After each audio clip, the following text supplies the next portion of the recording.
ପିଲାମାନେ ତୁମମାନଙ୍କୁ PM tutorial YouTube ଚ୍ୟାନେଲକୁ ସ୍ୱାଗତ। ପିଲାମାନେ ଏହି ଭିଡ଼ିଓଟି ନବମ ଶ୍ରେଣୀ ପିଲାମାନଙ୍କ ପାଇଁ ନିଶ୍ଚୟ ଭାବରେ ଗୁରୁତ୍ୱପୂର୍ଣ୍ଣ। ତେଣୁକରି ଭିଡ଼ିଓଟିକୁ ପ୍ରଥମରୁ ଶେଷ ପର୍ଯ୍ୟନ୍ତ ଦେଖିବ। ଭିଡ଼ିଓ ମାଧ୍ୟମରେ ତୁମ ମନରେ ଯେଉଁ ଡାଉଟ୍ ଥିଲା ଯେ ସାର୍ ବୋର୍ଡ଼ ପରୀକ୍ଷା ଯେଉଁ ହେଉଛି ନବମ ଶ୍ରେଣୀରେ ଏଥିରେ ପାସ୍ କିମ୍ବା ଫେଲ୍ ରହିଛି ସେ ବିଷୟରେ ତୁମେ ସବୁକିଛି ଧାରଣା ପାଇଯିବ। ଠିକ୍ ଅଛି ପିଲାମାନେ, ଆସ ଆଜିର ଖବରକାଗଜ ନ୍ୟୁଜ୍କୁ ଯିବା। ତା ପୂର୍ବରୁ ପିଲେ କହି ରଖୁଛି, ଯେଉଁମାନେ ପିଏମ୍ ଟ୍ୟୁଟୋରିଆଲରେ ନୂଆ କରି ଅଛ, ଯଦି ବର୍ତ୍ତମାନ ସୁଦ୍ଧା ଚ୍ୟାନେଲକୁ ସବସ୍କ୍ରାଇବ୍ କରିନ ତେବେ ଚ୍ୟାନେଲକୁ ସବସ୍କ୍ରାଇବ୍ କରିବା ସହିତ ପାଖରେ ଥିବା ବେଲ୍ ଆଇକନ୍କୁ ପ୍ରେସ୍ କରି ଅଲ୍ ବଟନ୍ ସେଟ୍ କରିଦିଅ, ଯାହାଫଳରେ କି ତୁମ ସମ୍ବନ୍ଧରେ ଯାହା କିଛି ଭିଡ଼ିଓ ଅପଲୋଡ଼ ହେବ ତୁମେ ତାକୁ ସର୍ବପ୍ରଥମେ ଦେଖିପାରିବ। ଦେଖ ଖବରକାଗଜ ନ୍ୟୁଜ୍ରେ ଆଜି କ'ଣ ରହିଛି ନା 3ରୁ ଅଫଲାଇନ୍ରେ ପଞ୍ଜୀକରଣ କ'ଣ ରହିଛି ପିଲେ, 3 ତାରିଖରୁ ଅଫଲାଇନ୍ରେ ପଞ୍ଜୀକରଣ। ପିଲାମାନେ ଦେଖ ଖବରକାଗଜର ହେଡ଼ଲାଇନ୍ କ'ଣ ରହିଛି ନା 3ରୁ ଅଫଲାଇନ୍ରେ ପଞ୍ଜୀକରଣ। ପିଲା ଦେଖ ଏଇ ଯେଉଁ 3ରୁ ଅଫଲାଇନ୍ରେ ପଞ୍ଜୀକରଣ ନ୍ୟୁଜ୍ଟା କ'ଣ ରହିଛି ନା ନବମ ଶ୍ରେଣୀ ପିଲାଙ୍କର ସମିଟିଭ୍ ଆସାଇନମେଣ୍ଟ 1 ଯେଉଁଟାକି ବା SA1 ପରୀକ୍ଷା ଏବେ ସରିଛି। ଏଇ ଯେଉଁ ପରୀକ୍ଷାଟା ହେଲା ଏଇଟା କ'ଣ ହେଇଛି ନା ଏ ପରୀକ୍ଷା ଯେଉଁ ପିଲାମାନେ ଦେଇଥିଲେ ତା ପୂର୍ବରୁ ସେମାନଙ୍କୁ ଅନଲାଇନ୍ରେ ରେଜିଷ୍ଟ୍ରେସନ୍ କରିବାକୁ ପଡ଼ିଥିଲା, କିନ୍ତୁ ବହୁତ ପିଲା କ'ଣ କରିଥିଲେ ନା ଅନଲାଇନ୍ ରେଜିଷ୍ଟ୍ରେସନ୍ ନ କରି ପରୀକ୍ଷା ହଲ୍ରେ ପହଞ୍ଚିଥିଲେ ପରୀକ୍ଷା ଦେବା ପାଇଁ। ତେଣୁକରି ସେମାନଙ୍କର ନାଁ ଯେହେତୁ ବୋର୍ଡ଼ରେ ଏଣ୍ଟ୍ରି ହେଇନଥିଲା, ବୋର୍ଡ଼ ପକ୍ଷରୁ ସେମାନଙ୍କ ପାଇଁ ପ୍ରଶ୍ନପତ୍ର ମଧ୍ୟ ଆସିପାରିଲାନି, ସେମାନେ ମଧ୍ୟ ପରୀକ୍ଷା ଦେଇପାରିଲେନି।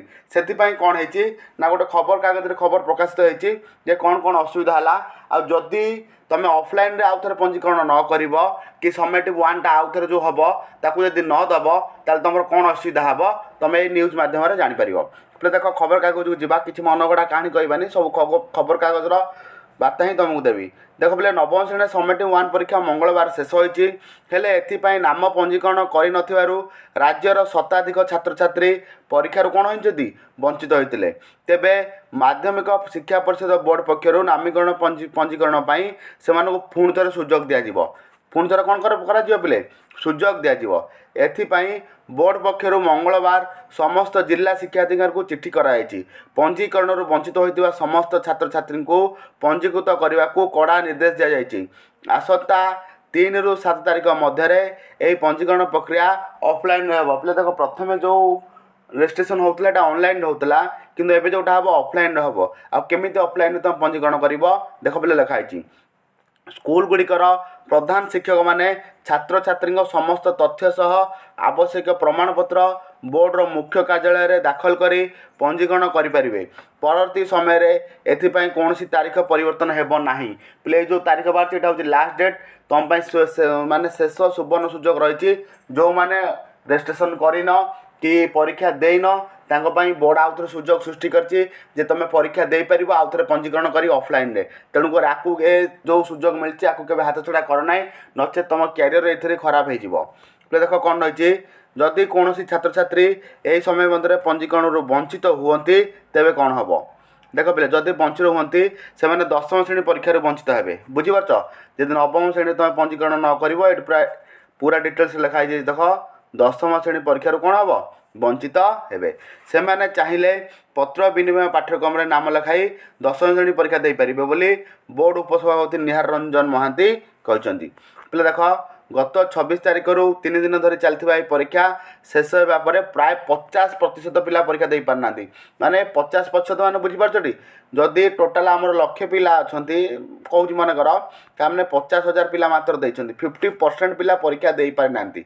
ବୁଝିପାରୁଛନ୍ତି, ପରେ ଏଇ ଦେଖାଗଲା ଯେ ଯେତେବେଳେ ବୋର୍ଡ଼ ପରୀକ୍ଷା ସରିଲା ନବମ ଶ୍ରେଣୀ ପିଲାଙ୍କର SA1 ସେ ଦେଖିଲା ଯେ 50% ପିଲା ଆବସେଣ୍ଟ ରହିଛନ୍ତି ପରୀକ୍ଷାରେ।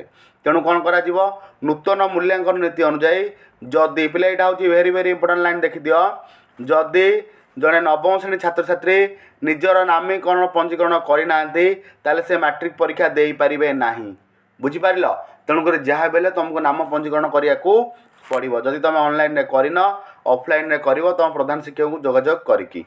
ଏଥିସହ ଛାତ୍ରଛାତ୍ରୀ ନବମ ଶ୍ରେଣୀ ସମିଟିଭ୍ 1 କିମ୍ବା 2ର ମଧ୍ୟରୁ କୌଣସି ଗୋଟିଏ ପରୀକ୍ଷା ଦେଇନଥିବେ ତାହେଲେ ସେ 10ମ ଶ୍ରେଣୀ ସମିଟିଭ୍ 1 ପାଇଁ ଫର୍ମ ପୂରଣ କରିପାରିବେ ନାହିଁ। ପିଲାମାନେ ଦେଖିଲ,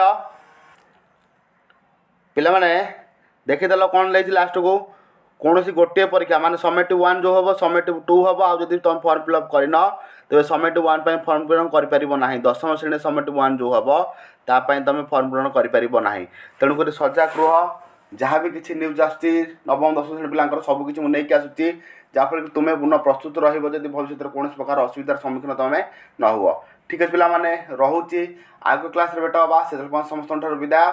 आमर तो समेटिव 1 सरी जाइए समेट जो FA3 अच्छी पाठ कार्यक्रम आरंभ हो तेणुकर प्रस्तुत रहा जहाँ जो दिन अपलोड हम सब देखो आ जहाँ कि तुम आवश्यकता अच्छी तुम ताकू कमेंट सेक्शन कमेंट कर मत जनइब जे तुम कौ विषय कौटा अधिक आवश्यकता रही।